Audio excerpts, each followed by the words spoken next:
In the dusty little town of Ezinwa, nestled between tired hills and rustling mango trees, lived a girl named Auntie.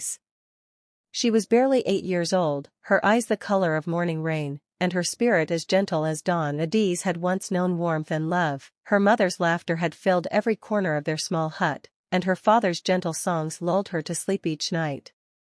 But fate, cruel and unpredictable, swept them away in a single rainy season. A sudden fever took her mother, and barely a month later, her father followed, leaving Auntie alone in a world too big and too harsh for her tiny hands to hold. She was taken to live with her mother's elder sister, Auntie Ngozi, who lived at the edge of the town. At first, Auntie dared to hope that she might find comfort there. But it didn't take long for hope to crumble under the weight of reality. Auntie Ngozi had 3 children of her own, and a husband who worked in the city and came home only on weekends. To everyone in the village, Ngozi was a devoted mother and a respected woman, her wrappers always neat, her hair always perfectly braided, her words dipped in honey.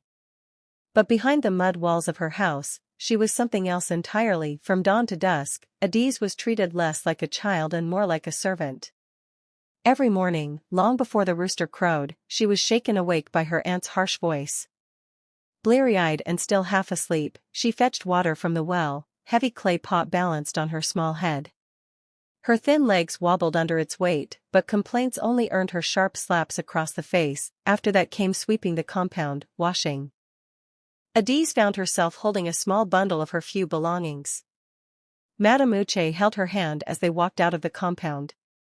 Auntie Ngozi shouted behind them, calling her ungrateful, cursing, but Auntie kept walking. She moved in with Matreated, who turned out to be even kinder than Auntie had dreamed.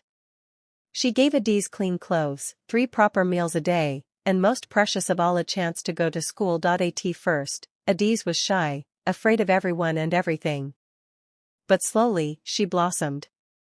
Her teachers saw her quiet intelligence, her kindness, and her eagerness to learn. She made friends, real friends who didn't see her as the orphan girl, but simply as Auntie. Years passed, and Auntie grew into a strong young woman. Her memories of her aunt's house still lingered, but they became shadows, no longer chains.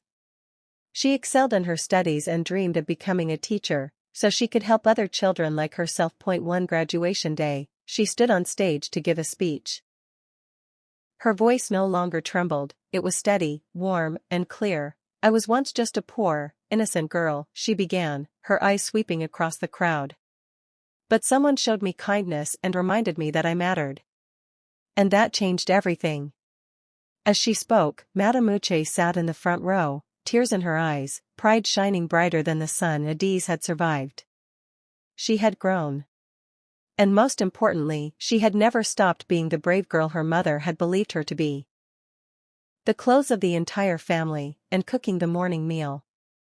While Ngozi's children dressed for school, laughing and teasing each other, Auntie scrubbed pots blackened by the fire. And when they returned, they mocked her tattered dress and called her the orphan girl. Auntie lowered her gaze and swallowed her tears. At night, while the family gathered to eat on the veranda, Auntie sat behind the kitchen wall with her plate of cold, leftover scraps. She would eat quickly, her stomach knotted with hunger, and then curl up on the floor of the kitchen to sleep. The days blurred into months, and Auntie's hope slowly withered. But even in that darkness, she found small lights, an old stray cat that sometimes visited her at night, curling beside her for warmth, a kind fruit seller at the market who would slip her an orange when Auntie wasn't looking, and the memory of her mother's voice, whispering in her dreams, "My Auntie, you are stronger than you know."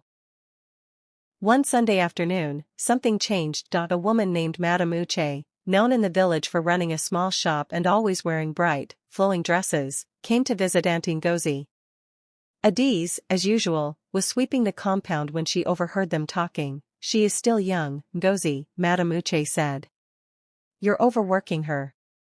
Ngozi laughed, her voice dripping with false sweetness. "Ah, my sister, you know children these days. She must learn responsibility." But Matreated's eyes, sharp and observant, flicked to Auntie's thin frame and bruised arms. Later, when Auntie went inside to fetch palm oil for her guest, Matreated quietly approached Auntie, "What is your name, my dear?" she asked softly. "Adeeze," the girl whispered, clutching her broom. "You are a brave girl, Adeeze," Madame Uche said, her voice warm. "Don't forget that." The word settled deep in Adeeze's heart, like a seed waiting for rain. That evening, as Adeeze fetched water again, she felt a strange spark inside her, a quiet rebellion. She didn't know what she could do yet, but for the first time in a long while, she dared to think, "Maybe I don't deserve this." Days later, Madame Uche returned unexpectedly. This time, she brought with her the village women's leader and a local pastor. They asked to see Adeeze. Ngozi protested, her voice rising, but the visitors insisted. When Adeeze stepped forward, her small body trembling, the women gasped at the sight of her bruises and the thinness of her arms. Questions flew at her gently. "Does Auntie beat you? Do you go to school? What do you eat?" Adeeze answered softly, her voice catching in her throat. And for the first time, she spoke her truth aloud. Later that evening,